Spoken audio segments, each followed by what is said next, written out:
বাংলাদেশ ছেড়ে চলে যাচ্ছি একেবারে। এটাই শেষ যাত্রা। আর কখনোই হয়তো আর আসা হবে না।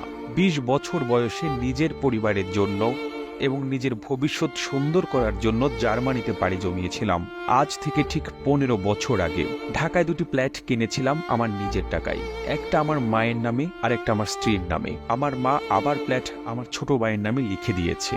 দেশে আসার পর আমার ছোট ভাইয়ের ফ্ল্যাটে আমার জায়গা নেই। তাকে আমার টাকা দিয়ে পড়াশোনা করিয়েছি। সে এখন ভালো জব করছে। আর আমার স্ত্রী আমার কেনা টাকা দিয়ে ফ্ল্যাটে আমাকে ঢুকতে দেয়নি। আমাকে দরজা থেকে কুকুরের মতো তাড়িয়ে দিয়েছে। সে আমাকে তালাক দিয়েছে বিনা কারণে।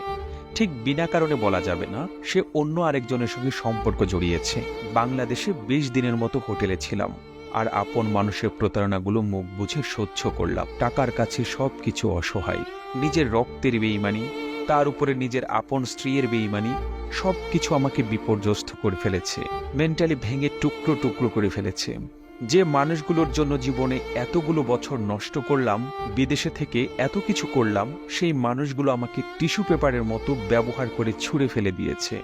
এমনটাই হওয়ার ছিল। এটাই হয়তো ভাগ্যের লেখা। আমি অনেক কষ্ট পেয়েছি, অনেক কিছু শিখেছি। তার মানে এই না আমি শেষ হয়ে গেছি, আমি নিঃস্ব হয়ে গিয়েছি।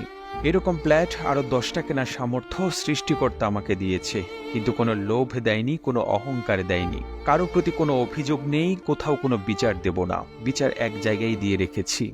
তিনি নিশ্চয়ই সবকিছুর ঊর্ধ্বে নিরপেক্ষ বিচারক। লেখাটি বিদেশ থেকে ফেরত আসা এক প্রবাসী ভাইয়ের জীবনের গল্প। আর এই গল্পটি ভালো লেগে থাকলে আপনার ফেসবুকের টাইমলাইনে শেয়ার করুন এবং বিশ্ব বাংলা ফেসবুক পেজ এবং ইউটিউব চ্যানেলটি সাবস্ক্রাইব করুন। একই সঙ্গে আপনি বাংলাদেশের কোন জেলা থেকে প্রবাসী ভাইয়ের এই গল্পটি শুনছেন বা দেখছেন আমাদের কমেন্ট করে জানান। আমরা পরবর্তী ভিডিওতে আপনাকে ধন্যবাদ জানাতে ভুলব না। আর এতক্ষণ বিশ্ব বাংলার সাথে থাকার জন্য অসংখ্য ধন্যবাদ।